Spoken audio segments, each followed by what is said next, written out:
Hi Cancer! Welcome po sa ating channel at ito ay inyong daily Dubai Tarot reading for March 20, 2025. Please be reminded kung naka-resonate kayo, comment down. Kung hindi ko naka-resonate, ibigay niyo po sa iba kasi general reading po ito. This is for you Cancer ngayong March 20, 2025.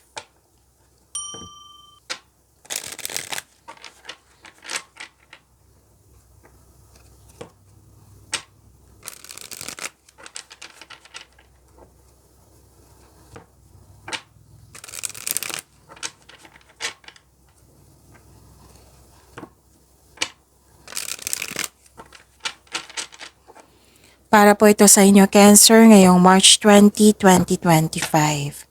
Maraming salamat po sa inyong patuloy na suporta at maraming salamat din po sa mga hindi nag-skip ng ads. Gamitin ang reading na ito bilang gabay lamang sa mga hindi pa nag-subscribe. Subscribe na po kayo at click bell notification para malaman nyo na may bago tayong video. Para sa mga gustong magpa-reading pa, may lumabas dyan sa screen nyo ngayon. Panoorin nyo po at sundin ng instruction. Spirits Guide, mga ganap po para kay Cancer ngayong March 20, 2025. I need 3 cards po para kay Cancer po.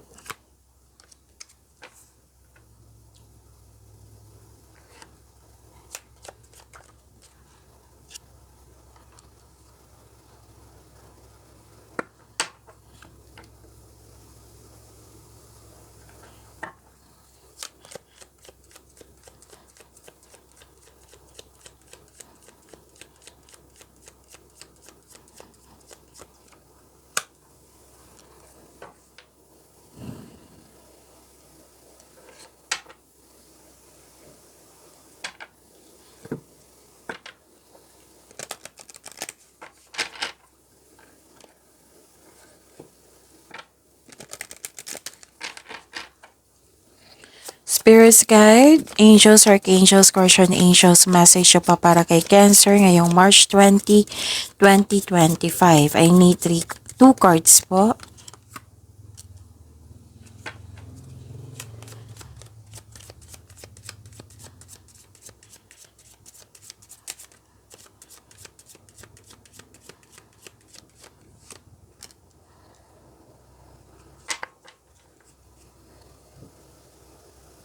Okay, Cancer ngayong March 20, 2025, may closure ako nakikita dito, pwedeng end of contract, pwedeng separation, maraming case ng separation such as, example to ha, pwedeng separation of responsibilities, pwedeng literal na separation din, pwede din tumiwalag ka, oo, or umiwas ka, nagkaroon kayo ng space. Nakita ko dito na may concern ka sa isang tao na sobrang stricto or mahirap kausap. Nabibigatan ka pero tinulungan mo yung sarili mo para ma-let go na ito at nagkaroon po ng transformation. So, this is ending with new beginning. Okay? Okay, may sadness akong nakikita dito and worried ka. Kasi may nakita ko ditong na isang tao na sinisiraan ka, maaari din nagkaroon kayo ng loss of connection nito na still sinisiraan ka niya. Tapos nakita ko rin dito na may loss of things or loss of opportunity ito. Yung parati kong example sa inyo na like for example, money ito pwedeng nagkasta, nawala, kinuha, na-damage or ninakaw. May parating po na malaking pera sa inyo or dumating na. Nakita ko rin dito na makakatanggap kayo ng news or information at malalaman mo rin yung totoong intensyon ng isang tao sa iyo. Message po, 1414, embrace healing. Healing is taking place in your life. Allow it to bring positive transformation. So, this is the clarification of this transformation na sinabi dito, 'di ba? May ending with new beginning, nag-let go kayo at nagkaroon ng transformation. So, this is the clarification na may positive. Itong transformation na ito is a positive. Okay? Claim this positive transformation. And 3939. Soulful success. Your soul's evolution aligns with success. Embrace inner transformation. Oh, Another transformation. Cancer. Embrace inner transformation for a fulfilling future across all aspects of life. So, tatlong card na po nagsabi dito, transformation.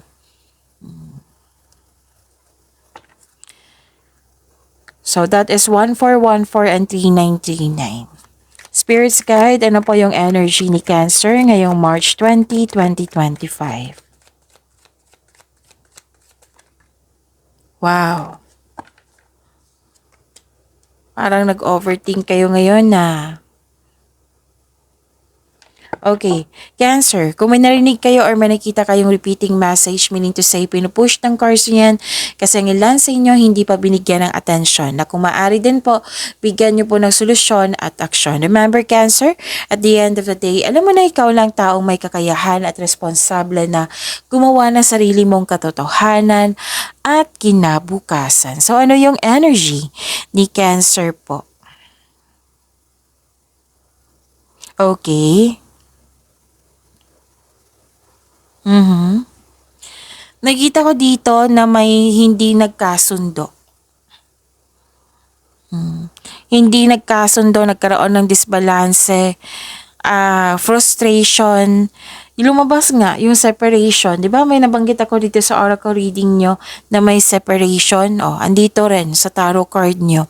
Pwede din na may nag-promise sa inyo na hindi niya natupad or kayo ito na nag-promise sa isang tao na hindi mo nabigay. Avoidance of choice or overcommitment. Nalilito ka sa paggawa ng desisyon. So, this is may failure connection sa isang tao. Hindi nagkaroon ng balanse ang inyong connection. Isa sa inyo naging dependent sa isang tao. Pwedeng kayo ito or siya naging dependent sa iyo. Na which is concern mo. So, to fix the imbalance, look inward to see where you can find the source of this harmony. Alamin mo kung ano yung punot dulo, kung bakit kayo nagkaganyan, kung bakit kayo hindi nagkasundo. Okay? Ano pa? Nakita ko dito guarded kayo. Still dalawang card na po nagsabi dito na nahirapan kayo sa paggawa ng desisyon. May self-protection din ako nakikita dito. Okay. Pinoprotektahan mo yung sarili mo na hindi ka masaktan dahil sa traumang nangyari sa past mo. Kumbaga guarded kayo. Kalma ka pero nakikinig ka sa iyong paligid. Balanse sa choices ng buhay. Nag-iisip ka muna bago magdesisyon para hindi na maulit yung pagkakamali mo dati. And this card asks you to seek help or ask support. Oo. Para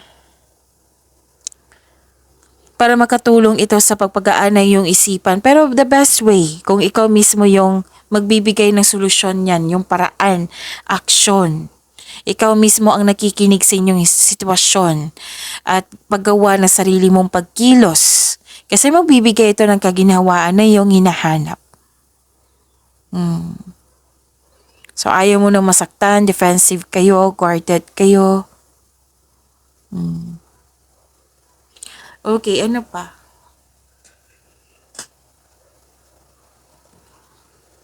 Magkaroon po daw kayo ng matibay na plano.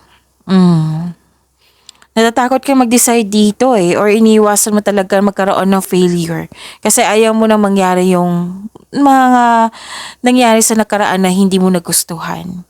So this card asks you, don't hesitate too long. Makinig sa inyong intuition. And believe in yourself. So magtiwala sa inyong sarili. Kung may tiwala ka sa inyong sarili, makakagawa ka ng courageous choices. Makapagawa ka na ng desisyon. Okay? Spirit's Guide, Career and Money po ni Cancer ngayong March 20, 2025.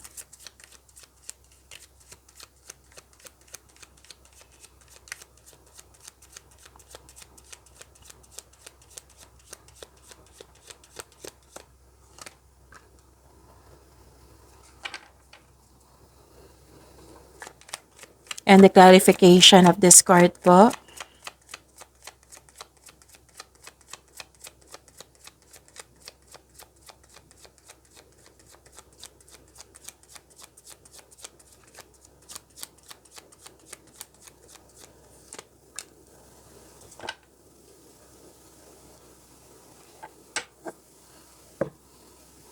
Okay. Sa inyong career and money po. Nakikita ko dito na nagkaroon po ng emotional offerings, may binigyan mo ng agarang aksyon, yung matagal mo, binigyan mo ng agarang aksyon. Okay? Anong tawag dito? May dumating na chances or pagkakataon na bibigyan mo siya ng agarang aksyon. Yon, natumbok ko. May parating na offer po, new opportunity or project na magbibigay sa'yo ng excitement. Marahil lang yung boss ay nag-offer sa'yo ng much needed support.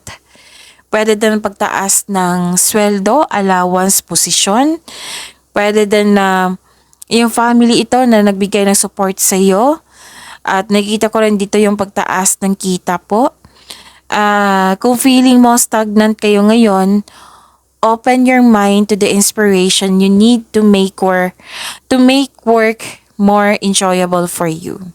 Kailangan mo enjoy mo yung mga ginagawa dyan. So, makaka-receive kayo ng good news. May bago kang inspirasyon din dito. Oh. You're very excited. Okay? Ano pa? Nakikita ko dito na nagkaroon po ng grabe, hard worker kayo. Ang ganda. Productivity. So expect na sa araw na ito na magiging busy kayo ngayon, Cancer. Puro movement nakikita ko. Action, transition, yung transformation kanina. So, hard work at dedikasyon sa trabaho or negosyo man for financial prosperity. Sabi ng card, patuloy mo lang magsumikap. Ang ilan sa inyo nag-aaral ngayon ng new skill para ma-increase yung income. So, gumagawa ka ng passive income. Ang ilan sa inyo nag-self-study, pwede din nagpa-enroll, pwede din nag-practice.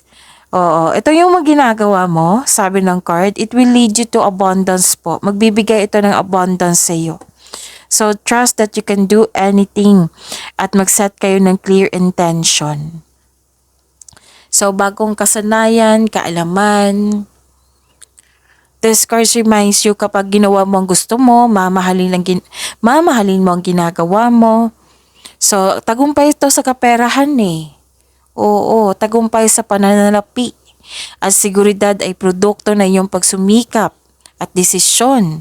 Tapos, mataas yung tagumpay mo, so keep up the great work. Nang dahil sa inyong pagiging hard worker, pagiging pagkakaroon ng productivity sa araw-araw, magtatagumpay ka. So, sabi ng card dito, keep up the great work. Okay? Spirit Sky, Love Life, Self-Love, Partnership, and Romance ni Cancer ngayong March 20, 2025.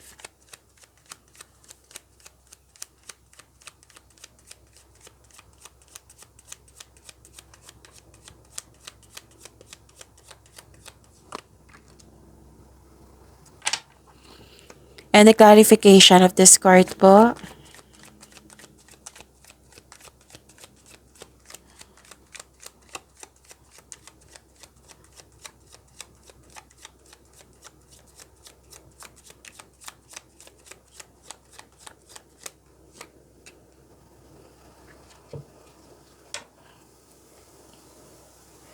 Okay.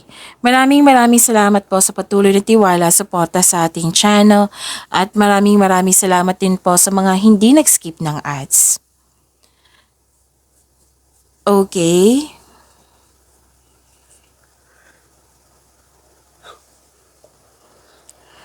Ayaw mo sa pagbabago May nagbago kasi ayaw mo sa pagbabago. related pa rin to sa transformation na naganap. Stuck in a bad mood. Parang may natanggap kayo na opportunity na hindi nyo pinag-isipan ng mabuti at ngayon nagsisisi kayo. Kailangan mo mag-move forward. Pero itong transformation na ito, itong pagbabago na ito, Cancer, sabi kasi ng card dito, this is a positive transformation. So, magtiwala po. Okay. So, at the end of the day, nagkaroon ng recovery. This is a good sign na umiiwas ka na, nagkaroon ng pag-iwas. Yung sabi ko kanina sa inyo, sa oracle cards nyo, na pwedeng itong separation na ito is umiwas, tumiwalag. Oo. Umiiwas ka dito sa toxicity pwedeng sa lugar ito, pwedeng sa isang tao. Binigyan mo ng laya ang iyong sarili. You have your freedom. So, yun, nagkaroon din ng, kung hindi maganda ang pakiramdam niyo the other day, pwedeng stress kayo or literal na hindi maganda yung pakiramdam niyo, nagkaroon po ng recovery. Nalampasan mo na. May sabi dito, may natanggap kayong opportunity pero hindi mo tinanggap dahil sa meron kang dahilan. May delay din akong nakikita dito. Okay. May pinupush po daw kayo na isang situation na hindi pa dapat kasi hindi pa right time. So, uncomfortable ka sa changes, ilang beses na ito lumabas na ayaw mo sa pagbabago, uncomfortable ka sa changes. So, remember, this is only temporary. Baka kailangan lang po i-adapt mo itong pagbabago na ito. Okay, ano pa? Nakikita ko dito na nagkaroon po ng... Okay, so wow. Makaka-receive ka ng good news. Nakita ko rin dito na maging matibay yung connection mo sa isang tao. Pwedeng karelasyon mo ito. Maaring nag-date kayo ngayon after ng masalimuot na di pagkakaunawaan ng kahapon. Kasi nga may sabi ako sa inyo kanina dito sa energy nyo na may hindi nagkasundo. So, lalabas kayo or andyan lang sa bahay mag-uusap kayo. At saka sa mga single po, handa na kayong pumasok sa buhay ng pag-ibig. So may magandang balita po na parating or may bagay na matutupad. So this is good news especially after a period of struggle. Okay. So nagsumikap ka, deserve mo itong tagumpay na ito, so allow yourself to shine in this moment. At least magiging okay din ang lahat. May sabi po ang card dito, which is reminder po ito, na kailangan nyo ng tamang pahinga. Kailangan ng tamang pahinga, kailangan ng tamang tulog. Kasi nakita ko dito na pwedeng sa problema nyo ito na magiging maayos to, yung mag-uusap kayo. Kasi nakita ko dito na wala kang pahinga, ayaw mo magpahinga, wala kang tulog, ayaw mo matulog, hindi ka kampante. Nagtatago ka instead of facing the reality. Yung hinayaan mo ang tao na saktan ka. Pero don't worry, kasi kitang-kita ko naman dito na mag-uusap kayo. Mag-approach to sa'yo, nalalabas kayo, or mag-uusap kayo na kayo lang dalawa. Pwede din sa sa relasyon to, right? Pwede din sa mga matalik mong kaibigan, basta taong malapit sa'yo. At advisable din sa inyo dito, hindi lang pahinga, kundi magkaroon ng time for reflection.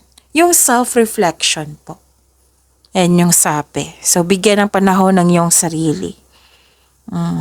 Kung gagawa ka ng solusyon, kung pagod ka, hindi ka makagawa ng solusyon yan kasi pagod ka eh. Kailangan ng energy niyan. Okay, so pag-imanin niyo po yung blessings sa binigay sa inyo, Cancer. See you tomorrow. Please like, subscribe, and click the button for notification para updated po kayo sa daily tarot reading natin. Maraming salamat po.